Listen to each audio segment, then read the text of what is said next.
Alex. I have a Instagram and YouTube that I do metal interviews, so I'm really glad that you could join me tonight. Yeah, thanks for having me. Yeah, no problem. So the first question I ask anyone that I ever interview is, how's everything going? Oh, things are couldn't be better. Well, that's So, I mean, plus. yeah, yeah. I mean, life's good, new album coming out where I'm stoked, everybody's stoked. We're living our best life. Well, that's awesome. Turn turn 40 this weekend, so me and some friends are going out after this and then gonna raise some hell in Old Pickens, South Carolina. Well, that sounds fun. Happy early birthday. Thank you. Yeah, no problem. So I know you mentioned that the album is coming out soon. How are you feeling about that? Good, really good. I mean, it's you know, we've been waiting for almost a year or for about a year now since we finished recording it. So, we're fucking ready. We've been itching for this ball to drop. How long did the recording process take for that? Well, the recording process itself probably took uh, 3 to 4 weeks. We had to work with our recording engineer, Chase, who had moved out to California from South Carolina. So we kind of had to work with him on when he could come back. And then we had to cram while he was here. Um, and, I think he left and he came back again um, for us to finish up whatever we weren't able to complete when he was in town the first couple times. Okay. Well, that sounds like it kind of went smoothly, so that's always a good thing. Yeah, stressful as fuck when you have that. We were like, well, we got to get it done in this amount of time. For as many takes and shit as you have to do, and it was a stressful time. I'm glad it's over. We're always It's funny because you're always itching to get into the studio. Like it's always an exciting new thing. You're like, oh, we got these new songs. Hell yeah, we're gonna go record them, and everybody's really stoked and excited. And then you get in there and you're like, man, I forgot how fucking bad recording sucks. I guess it's kind of nice because you forget about all the trauma, and then when you're finally done, you're finally relieved of all the stress. Yeah, yeah, So, can you walk absolutely. me through, oh, sorry. No, you're good. Can you walk me through the creative process of how this album was created? Yeah, I mean, just like with any of our songs, one of us will bring an idea to the table and we try to, work through it together. Everybody's got great ideas. We try things. If they don't work, they don't work. Either Falamancer or Grave Pisser will bring a riff in or kind of a um roughly thrown together song, and then with everybody, we really try to flesh it out and, make it what you end up hearing on the record. Okay, well, that's nice. It's kind of cool how bands usually like work together to kind of come up with the final product as well. It's like a team effort. Yeah, takes longer that way, but, what you end up with is typically better than one person could do on their own. Oh yeah, for sure. I noticed that the band there are like unique names for the band members. What's kind of the story behind that? Well, that, I already, I had that pseudonym, Demiser the Demiser, and we all just kind of were like, okay, let's do this. That's what all the old school bands used to do it, let's like Venom and shit like that, like let's take that and fucking roll with it, and be ridiculous with it. So I mean that's kind of what we just did. We want to maintain that old school shit and keep that pushing forward. I mean that's what we all listen to, and that's where we got all of our um I guess inspiration from. So, Mhm. something we wanted to hold true to. Did you guys help each other pick out your names, or was it kind of like a brainstorming session, or was it just like just come up with your own stuff? Yeah, we just kind of came up with our own thing. I already had Demiser because that was the first song that we really put together. That was the first song I wrote and had lyrics for Hmm. with Grave Pisser. And, we all just kind of were like, okay, well, let's come up with names for ourselves. And, that was kind of up to each person's discretion what they wanted to be called. Hmm. Well, that's And, cool. and Infester changed his name to Infester from Raw Fucking Vomit, which is what he was called on the first demo. Hmm. Well, it's kind of nice. I mean, most bands have that too. Like you said, like back in the day, it's like they had like an alias. So it's kind of nice to be able to, kind of continue that sort of tradition. Right. And it kind of allows you to be a different person for a little bit too. Yeah, that's really cool. I like that. So as far as this album itself, how does it compare to previous albums? Well, we only have the only other full length that we have is Through the Gate Eternal, which came out on Boris Records a couple of years ago. Um, and we kind of wanted to do a continuation of that. Hmm. Maintain quality, that recording quality, and we recorded it at the same place and everything like that. We think it sounds better than the first album did. Um, but everybody hears things differently. But you know, uh, we just wanted to kind of do a continuation of that first album, but we also wanted to embellish on it a little bit and kind of maybe throw a couple more things in there that we hadn't done before. So the first album was a great stepping stone, and we're going to keep making those steps forward with these Hmm. albums, but still maintaining true to what we are at core. Did you do anything really differently this album that you feel makes it sound better than the previous? Um, from a recording process, I wouldn't think really. I mean, aside from Chase, it's definitely honed in his engineering skills. Hmm. So I mean, we felt like we were in pretty good hands with him, and we know him. We've known him for a long time. As far as writing goes, we definitely I tried to you know crack open a couple of doors, and kind of give us a little bit more wiggle room as far as what styles we can add into our black thrash equation. Hmm. Well, thank you for answering that. It's really interesting to always see like, what bands did before and what they're doing now and kind of what the difference is and, what they've changed for the new album. Yeah, I mean, forward momentum should be everybody's goal, right? If Hmm. you put out the exact same album, you know, 5 or 6 times, people are going to lose, interest or whatever. I mean, it's good to keep it fresh, but hold to your roots.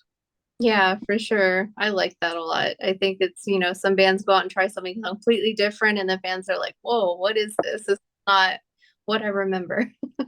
Right. Yeah.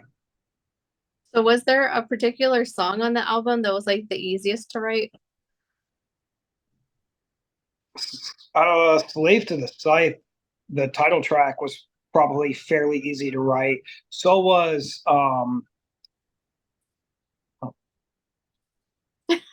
We have a visitor. yeah, that's my cat Sushi. Oh. Um but yeah, so Slave to the Scythe came together pretty quickly. And so did Infernal Bust. I mean, I think that came together in one single practice. Um, Oh wow. those were probably the two, and they might have been even the two first ones that were wrote for the album. Feast Mhm. was wrote maybe even before, but we changed that song up so much um, by the time we actually recorded.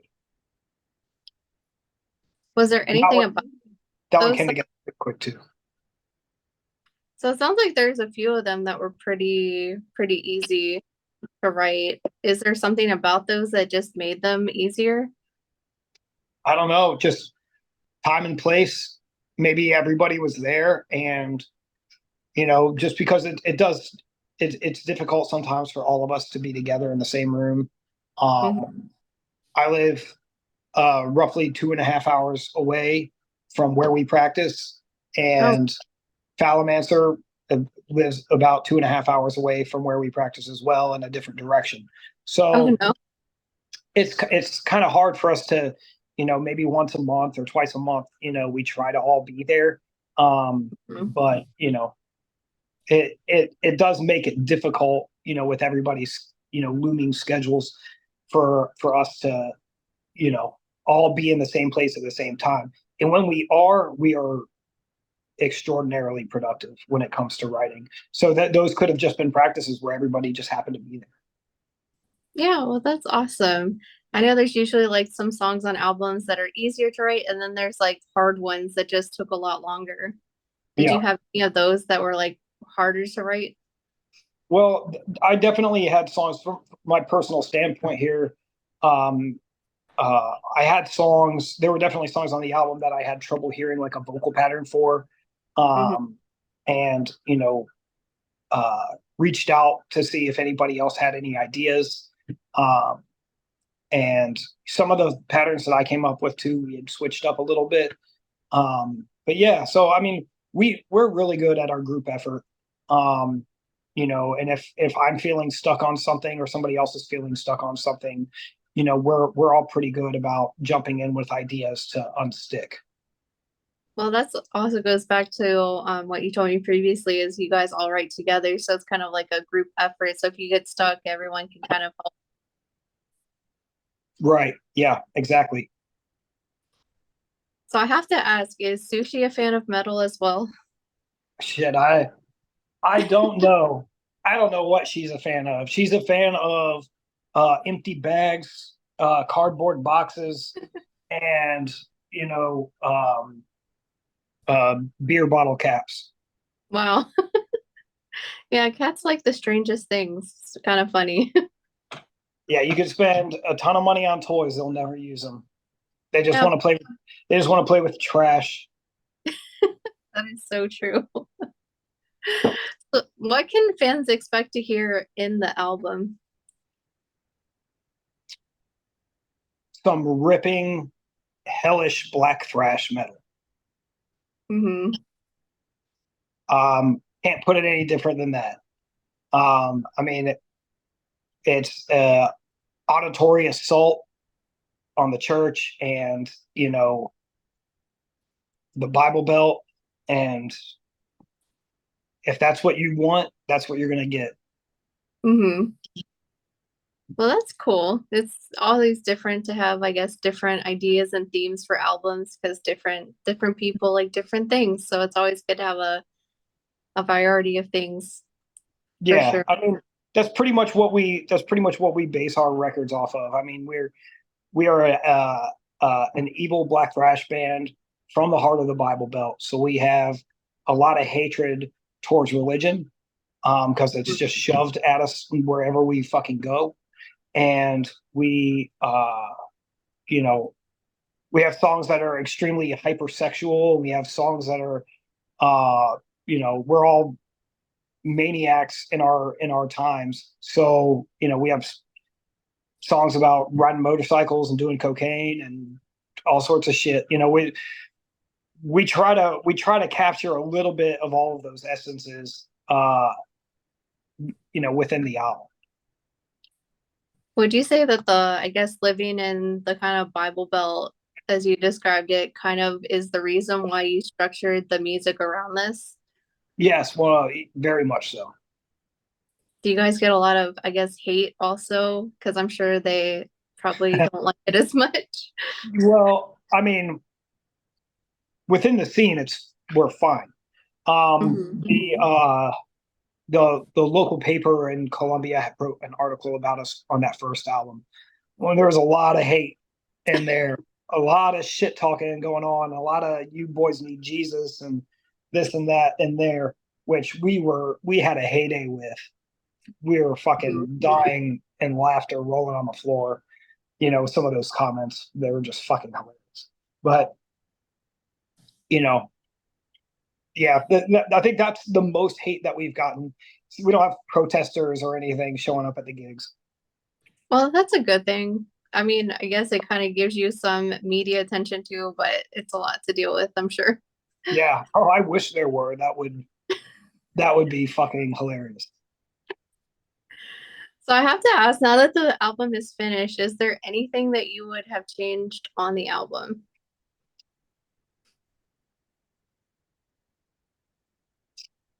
I don't think so. Some of the vocal patterns aren't super easy to do live in a live setting. But we'll make it happen. And I mean, aside from that, we're all very, very happy with the record and with the recording, with all the songs. I don't think there is anything that I would change personally. Yeah, and I noticed that you also mentioned that the previous album went through a different label and this time it's through Metal Blade. How is that kind of going for the band? I mean, good. I think we're getting more eyes now than we were able to have previously on us. Hmm. And I think shit, our last the video we put out for Hell is Full of Fire came out 2 weeks Hmm. ago, and we're I think at like 42,000 plays on that video, whereas the music video we put out for the first album is at like 9,000 plays. So, we're Wow. definitely making our way, and we're definitely getting into the ears of more people. Um, with the help of Metal Blade for sure. Yeah, and it kind of seems like, I mean, with Metal Blade, they do also have like all kinds of metal music, so it definitely seems like a good place for a metal band to be. I guess that's their home. Yeah, yeah, for sure.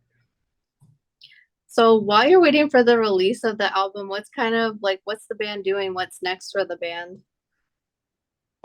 We had a couple of we've had we obviously we're still getting together. We're writing and practicing the sets for the upcoming shows. Um, we're gonna lay low this year and then probably hit the road on and embark on a tour or two next year. Hmm. Um, but nothing set in stone quite yet. This year, the remaining of the year, we are going to play Mass Destruction Metal Fest in Atlanta towards the end of the year. We are here on the 10th of this month in August. We're doing a show in Charlotte. And then Hmm. towards the end of the year, it hasn't been announced or anything yet, and we're still working out the details. But we're going to be doing a pretty large show in Columbia, South Carolina. Okay, well, that sounds like a nice lineup and kind of gives you a little break and to prepare for next year. Mm-hmm. Which like there's going to be more going on. Yeah, no, I'm sure next year is going to be a little bit busier for us for sure. Are there any plans to do any more music videos for any songs on this album? Not for this album. We've already talked about some ideas for videos that we're going to do for the next album. Hmm. But again, nothing engraved quite yet. Um, but yeah, no new music videos for this album. Those are the only two that you're going to get.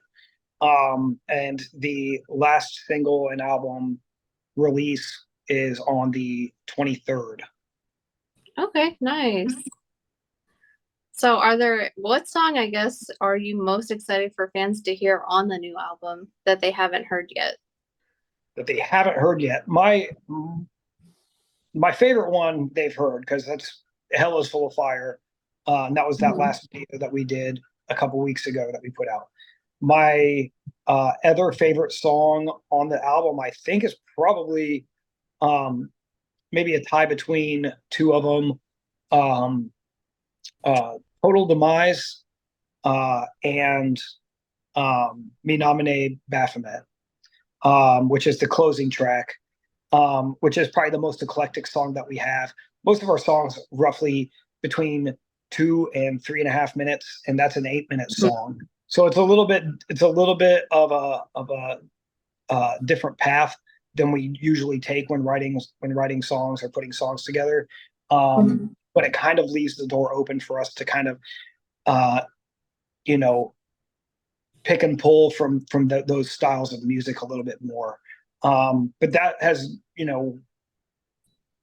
grown into being one of my favorite tracks on the So what makes that one, I guess, longer than the other ones? Was it like accidental or planned, or you just like started writing and just didn't stop until 8 minutes later, or I think that kind of happened. I mean, we finished writing that song in the studio.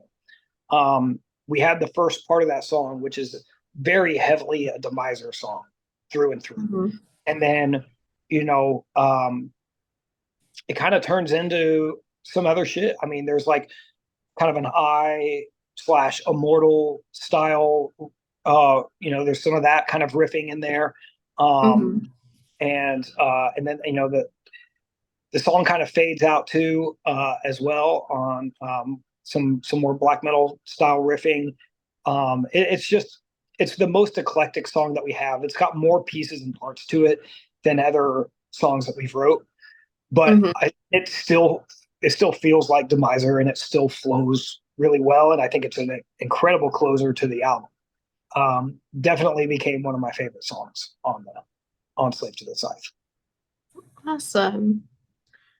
Well, that's cool. It's always nice to have it kind of mixed up because I know there's some fans who like those longer songs and other ones who like shorter ones. So to have both is really, really nice in an album. Yeah, yeah, and it's the closer too. So I mean, and it doesn't feel like an 8 minute long song either. I mean, before you know it, it's over. Yeah. Because all the parts I think are sick as fuck. So it does flow really well. Um, and it goes by way faster than you would think an 8 minute long song would go by. Yeah. So who inspires you musically?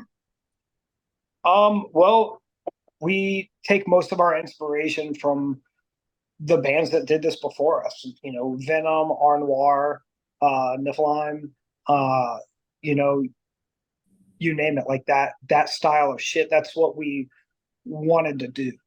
Um, Motorhead, uh, Judas Priest. I mean, those are the bands that shaped and formed us. Merciful Fate, like that's what we want to take that and just do that, but fucking fast. And we just want to have a great fucking time. So I mean, we write these black thrash songs. There's usually like a little hint of rock and roll in there too, some new wave of British heavy metal, shit like that. But I mean, that's primarily what we're into is that older shit. Hmm. Yeah, Judas Priest have definitely been around for quite a while, and some of the other bands too. Yeah, So quite an old band. yeah, oh, definitely. But one of the best, number one. So the album cover itself, which I'll put a picture up here, in the video, was there like a inspiration behind that? So the artist, his name is Lucas Ruggieri, and he is an old friend of mine. We've known each other for a very long time. He's done art for past projects of mine as well. He actually Hmm. did the logo, and the scythe that we use. He did the first album, as well. And we just went back to him with some lyrical content and some songs, and rough songs from this album. Hmm. And we just said, hey, let's do something along these lines. I think uh, Defiler had like our bass player. He had like the idea to make like an upside down cross with the scepter and the sword. Um, Hmm. and we just kind of, and then we gave him a bunch of lyrics and just kind of went from there.